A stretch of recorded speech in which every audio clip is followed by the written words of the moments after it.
오늘 이 자리에 서게 된 것은 저에게 무궁한 영광입니다. 그리고 앞으로 새로운 도전의 시작이라고 생각하고 있습니다. 우선 감사하고 정말 또 감사합니다. 우선 훌륭한 선배님들과 이 전당대회를 치르게 되어서 행복했고 또 무엇보다 영광이었습니다. 우리 나경원, 조경태, 주호영, 홍문표 후보님께 모두 감사 올리고 큰 박수 부탁드리겠습니다.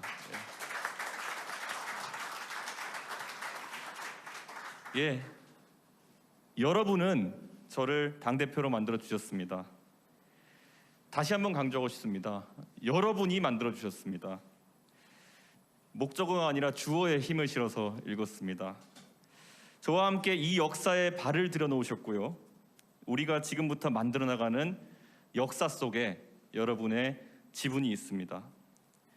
제가 가장 강조하고 싶은 것은 공존입니다. 다른 후보께서 통합의 의미를 강조하시면서 용광로론을 말씀하신 적이 있습니다. 저는 그 말씀에 공감합니다. 하지만 용광로 이론은 미국과 같은 다원화 사회에서 조금 더 진화해서 요즘은 샐러드볼 이론이라는 이름으로 바뀌어가고 있습니다.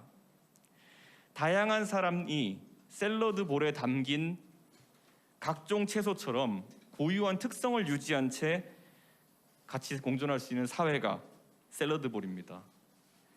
비빔밥을 생각해 보시면 될 것 같습니다. 비빔밥이 가장 먹음직스러운 상태는 10가지 이상의 여러 가지 고명이 각각의 색채와 식감, 형태를 유지한 상태로 밥 위에 얹혀져 있을 때입니다. 상추잎은 바삭한 상태를 유지했을 때 가장 맛있고요. 나물은 각각 다르게 조미되었을 때 그 맛이 더해집니다. 마지막에 올리는 달걀은 노른자가 터지지 않게 조심스럽게 얹어야 하기도 합니다. 생각해 보십시오. 비빔밥의 재료를 모두 갈아가지고 만약에 저희가 밥 위에 얹는다면은 그것은 우중충한 빛깔일 것이고요. 색감도 그다지 끌리지 않을 것이고 식감도 마찬가지입니다. 저는 그렇기 때문에 우리가 비빔밥의 고명들을 모두 갈아버리지 않기 위해서 보통 스테레오타이핑이라고 합니다. 뭐뭐 다움에 대한 강박관념을 버리고 공존할 수 있어야 된다고 생각합니다. 원래 여성주의 운동하시는 분들이 여성에 대한 여성다움을 강요하는 것이 상당한 개인의 개성을 꺾어버리는 폭력이라고 생각하시는 것처럼 저는 누군가에게 청년다움, 중진다움, 때로는 당대표다움을 강요하면서 우리 사회의 달걀과 시금치, 고사리 같은 소중한 개성들을 갈아버리지 않는 그런 사회를 만들겠습니다. 당원 동지분들께 당부하고 싶습니다. 우리의 지상과제는 대선의 승리입니다. 그 과정에서 저는 다양한 대선 주자 및 그 지지자들과 공존할 수 있는 당을 만들 것입니다. 내가 지지하는 대선 주자가 당의 후보가 되고 문재인 정부에 맞서 싸우는 총사령관이 되기를 바라신다면은 다른 주자를 낮추는 방향으로 그것을 달성할 수는 없습니다. 상대가 낮게 가면은 더 높게 갈 것을 지향해야 하고요. 상대가 높게 가면은 그보다 더 높아지기 위한 노력을 해야 되는 것이 우리의 경쟁의 원칙이 될 것입니다. 이번 선거 과정에서도 저에 대한 가짜 뉴스나 원색적인 비난 등을 저는 접했습니다. 근데 저는 그 누구에게도 책임을 물을 생각이 없고 어떤 분도 저에게 개인적으로 미안함을 표시하실 필요가 없습니다. 누구도 불이익이 있을지도 모른다는 생각을 안 하셔도 됩니다. 부정선거론을 믿었던 분이라 할지라도 그리고 이준석의 화교설을 믿었던 분이라 할지라도 인사는 공정할 것이고 모든 사람은 우리의 새로운 역사에 초대될 것이라고 약속드리겠습니다. 다만 오늘 2021년 6월 11일을 분수령으로 삼았으면 좋겠습니다. 이 시간 이후로 우리 사이에서 상호 간의 논리적인 비판이나 진심 어린 지적이 아닌 불필요한 욕설과 음모론, 프레임 씌우기 등의 구태로 의존하려는 사람이 만약 있다면은 그들에 대해서는 한 분 한 분이 맞서 주셨으면 좋겠습니다. 저는 다른 생각과 공존할 자신이 있고 과거에 얽매이지 않을 그런 용기가 있습니다. 앞으로 우리는 수권 세력임을 보여줘야 합니다. 젊은 사람들이 자신의 의견을 이야기하면은 관대해져야 하고요. 내가 지지하지 않는 대선 후보라고 해서 맹목적으로 욕부터 하는 야만은 앞으로 용납되지 않을 것입니다. 2021년 그리고 2022년은 우리가 민주주의를 다수에 의한 독재, 견제받지 않는 위선이라는 야만으로 변질시킨 그 세력을 심판하는 해로 기억될 것입니다. 우리의 저항은 최루탄의 연기만큼이나 매운 갈라치기와 독주로 국민들에게 많은 눈물을 흘리게 했던 문재인 정부의 지난 4년을 딛고 다시 한번 민주주의의 순수함과 그리고 강력함을 확인시켜 줄 것입니다. 심판을 위해서는 변화하고 자강해서 우리가 더욱더 매력적인 정당으로 거듭나야 합니다.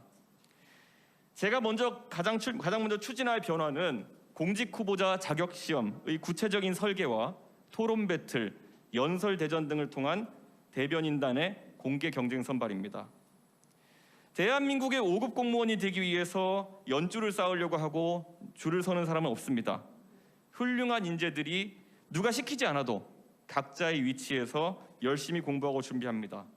우리 당은 앞으로 정치하고 싶은 사람이라면은 남녀노소 누구나 공정하게 경쟁할 수 있는 환경을 만들 것입니다. 6월 중으로 토론 배틀을 통해서 2명의 대변인과 2명의 상근 부대변인을 선발할 수 있도록 하겠습니다. 그 승자는 누구일지 저는 전혀 모릅니다.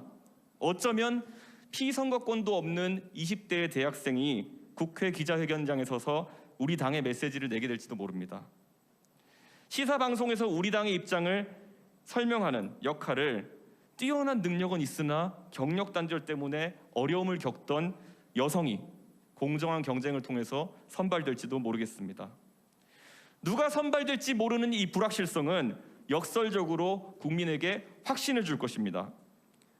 누구에게나 공정한 기회를 제공하겠다는 우리의 방식이 캠프 출신의 코드가 맞는 더불어민주당 인사에게만 기회가 열리는 현 집권 세력의 방식보다 공정하다는 그 확신, 그것을 전달할 수 있다면 우리는 대선에서 이길 수 있습니다.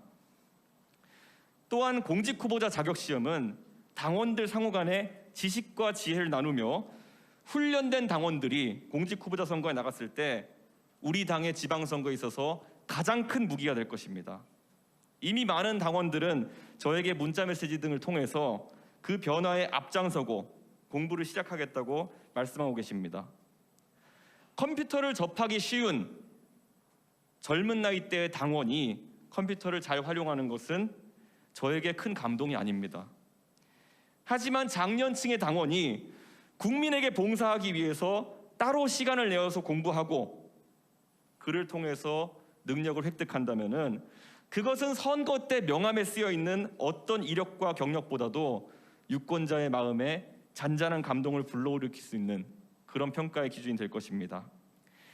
제가 말하는 변화에 대한 이 거친 생각들, 그리고 그걸 바라보는 전통적 당원들의 불안한 눈빛, 그리고 그걸 지켜보는 국민들에게 우리의 변화에 대한 도전은 전쟁과도 같은 치열함으로 비춰질 것이고, 이 변화를 통해서 우리는 바뀌어서 승리할 겁니다. 세상을 바꾸는 과정에 동참해서 관성과 고정관념을 깨주십시오. 그러면 세상은 바뀔 것입니다. 내일을 준비하는 국민의힘은 여러분 한 분 한 분을 빼놓지 않을 것입니다. 항상 감사하고 사랑합니다. 그리고 열심히 섬기겠습니다.